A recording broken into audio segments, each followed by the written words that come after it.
This is Jimmy Orr. He's the husband of the mayor. I call you the first dude here Yes. on the air, or Mr. Mayor. But that you weren't elected to anything. No. So No. first dude will do. Been in politics for a long time, always yeah. behind the scenes. Now the reason that you're coming in here today is because I knew when I heard about first when I met your wife a while ago that you had worked in the White House. Mm-hmm. Okay, under which administration? President George W. Bush. Okay, so now that means, and I hadn't put two and two together at the time, we just got through the anniversary of September 11th. That means when that happened, you were there. I was. Okay. Now, what was your job? I had two jobs. I was, this was from 2001 to 2005, so it was the full first term. And the digital world was really starting to happen at that time. And so I was a digital director of the White House, which meant any digital strategy that we had. And back then, I mean, it was pre-social media, but it was the website. And I was also a White House spokesman. And they vary it by regions back then and also by topics. And so my friend was the like the Hispanic spokesperson for the president. I dealt with all the, back then was it the .com media. Yeah. So the CNN.com and all those. So I had two jobs: digital director and spokesman for the White House. That included what, some television appearances, stuff Sure, like that? you bet. Okay. So that's a pretty good job to have in the White House there. But then here again, September 11th happens. So you were where? Because I remember everybody knows exactly where they were at the time. Where were you? Well, a friend of mine asked me to recap my experience on 9/11 for him and his site. It's a sports personality here in the U.S., and so I did that. Every morning, two of my colleagues and I, after the 8 o'clock communications meeting that we all attended, the communications office, it usually lasted 30 to 40 minutes. After that meeting, we would always walk down to a Starbucks on 17th Street. And my friend Mercy Viana, who's now Mercy Schlapp, who's the Director of Strategic Communications for the current president, her second tour duty in the White House, and my other friend Wendy Homeyer. We walked down to Starbucks as we always had. We walked back, entered back into our office was in the old executive office building, which is a giant gray, beautiful building right next to the West Wing, and walked into, Mercy and I shared an office, and walked into the office, and we were both struck by this flames coming out of the World Trade Center. And at the time, I thought it was the Today Show. It was actually Good Morning America, because I went back and I looked at the different footage. We were watching the announcers on Good Morning America, and Charlie Gibson, I think it was, or Diane Sawyer were speculating that it was a Cessna and just a fluke accident. Yeah. And so my friend Mercy, her phone rang and she went to pick it up, and I was just perplexed by how does that happen? It was such a beautiful, clear day, too. Right. And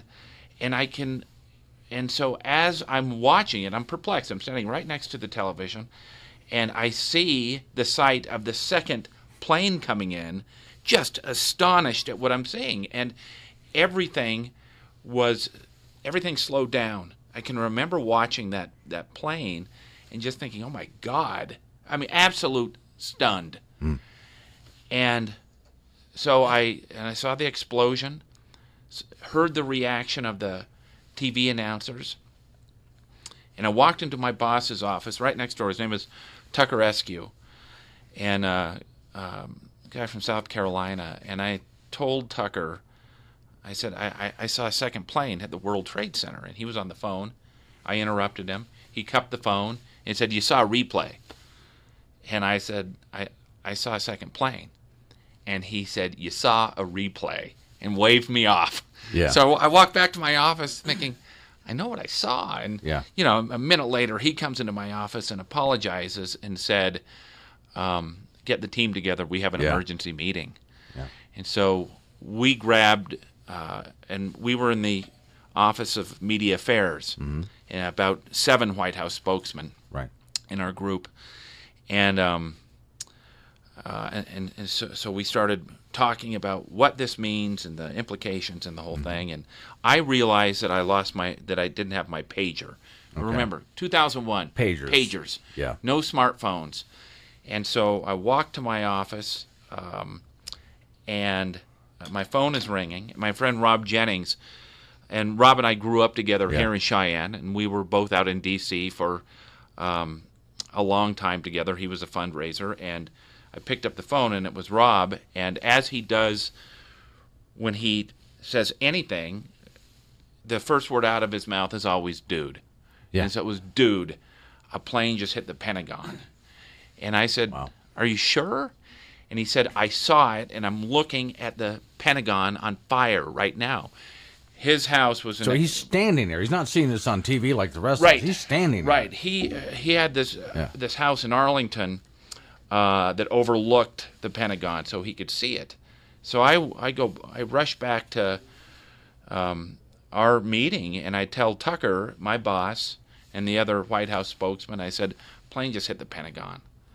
And Tucker let out a bunch of expletives, as I recall, and just shortly then after, the alarms start going off in the White House, and it was panic. It was, and we the Secret Service men are running up and down the halls, bashing on the doors, telling us to evacuate, and saying a plane is headed for the White House, which it was absolute disbelief. Disbelief. A plane is headed for the White House. And so they're telling us to run. And so we're running down the stairs of the old executive office building. And it is clear as it is speaking to you right now, that feeling of dread, that feeling of panic, that feeling of disbelief, as there were dozens of us running. Now, where are you going is my question, because in Hollywood, in the movies, well, you got this big bunker under the building, and you're all heading down there. You'll be safe in that big bunker there. But where are you going? There is a bunker under the White House, but it's not for you. Exactly, that's it. It's A, it's not for me, and B, it's not big enough. And so, where the Secret Service is leading us to Lafayette Park, and Lafayette Park is just north of the White House, and at that point, they'll figure out where we're going. And so we make it out of the gates, and I can remember running next to my deputy, Jane Cook, and telling her to run, and I think she lost a shoe in the process, and we're running out there. Now we're in Lafayette Park, and there's more than 100 of us, and we're waiting. We're wondering, okay, what next? And we're all out at Lafayette Park, and we're wondering what we're going to do next. And first thing that I recall is we heard a boom sound, and then the conversation was a bomb went off at the State Department, and that rumor circulated amongst all the staff for a long time. And I wanted to call my family. I wanted to check in with my family, but my flip phone fell off my holster while I was running, and so that was a lonely feeling, not being able to reach out. But we were there with a lot of White House staff, and Anita McBride, who worked in the White House, and I actually posted the story yesterday on my Facebook page, and she chimed in. She was her husband was a lobbyist and had access to a building a few blocks down on H Street, the Chrysler building, and so she was able to get us the entire, I think it was the 10th floor, and so we all went to the 10th floor, and we were up there. We noticed the Secret Service coming up to pick off the most senior of people and to take them to other locations, whether it be the Situation Room or wherever. And I can remember talking to my friend Ken Lasias, and he was a spokesman for the Western U.S. for the White House, and I looked at him and said, "They're not coming for us." No. But what we were asked to do in the communications department is start researching September 11 and the significance of September 11, and there was internet back then. It was more rudimentary, but just to try to see if there were any significance to that Yeah, date. why today? Right, or that time, or anything that we could do. And that's how we filled a lot of our time. But I'll tell you that that part of the day, the most important thing for me, however, and I ran the website for the White House in the communications department, and there was no social media back then. And everything was about the website itself. Mm-hmm. Now, you can be in many locations. You can have a Twitter feed. You can have a Facebook site, Sure. a YouTube site. Back then, Well, it was all website. In fact, people today, when something happens, when we post something on our KGAB website, everybody's phone goes ba-ding, and there it is. Or if someone's surfing Facebook, let's say, they'll find it coming up in the feed. Back then, if I wanted to find out something from the White House, I specifically had to go to whitehouse.gov. Right. Was that the address back then? It was not .com. Okay. Whitehouse.gov. And then I would have to say, this is where I want to go to look for that information. Right. And different. Right. And so it was a big, big deal that our site was down. And I told that in the story that I posted. Why was it down? It was because of a lot of sites were down. Yeah. Akamai, who is our server and the backup, experienced overload, and a lot of sites were down. And the signal that sent the country and the world that the White House website was down. Yeah. So the White House is down. The White House was down. And that was an eerie feeling. And I remember when President left, and he went to a number of Air Force bases. I remember Offutt in Nebraska, and he was down in Louisiana too. And a friend of mine, who was also up at the White House, said the fact that the president's not in D.C. is scary. Yeah. And the same was said about the White House website. The fact that it wasn't up sent an ominous message. Right. And so we had a brilliant guy that worked for us. His name is George Lewis, and George was finding any way he could to get the site up in another location, and he was able to do that, which was a big victory. We were able to communicate via the website. We were able to tell the country that we were operational. It was really important. But it took a couple hours. And so people could leave at different times. People were let go at different times. And I think I got home probably about 7 o'clock, and I lived across the Potomac in Arlington, probably about 3/4 of a mile from the Pentagon. And I can remember going up to my apartment. I was on the 17th floor. All the windows and doors were closed, and walking in and seeing the smoke in there, which was just, it just was surreal. And as I wrote, you couldn't escape the day. Right. And okay, well, here's something we were saying during by the way, for those who are joining me, I'm talking to Jimmy Orr, who was there at the White House on 9/11. So I was telling you during the course of commercial break that in a little town, since I was taking care of my dad, tiny little North Carolina mountain town, and I drove into town September 12th, nobody there. Town was empty. It was just ghostly eerie. What was Washington, D.C. like on September 12th? It was the same way. We went to work early, and it was like a weekend where you could drive into D.C. with very little traffic. Right. It was stunned. It was a stunned feeling. Everything was slow. Yeah. And there are a couple friends of mine, a friend of mine and their young daughter, a 3-year-old. We decided to go away for the weekend, and we went to Charleston just to kind of sort things out. And what was very sobering for me to see, and my friend, was to see this little 3-year-old girl who had building blocks.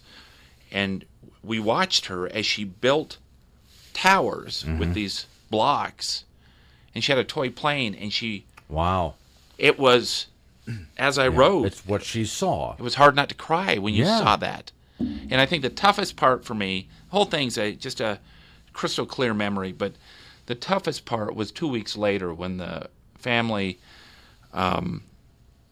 members of the victims of Flight 93 came for a White House memorial, and we all lined up to shake their hands and to express our condolences.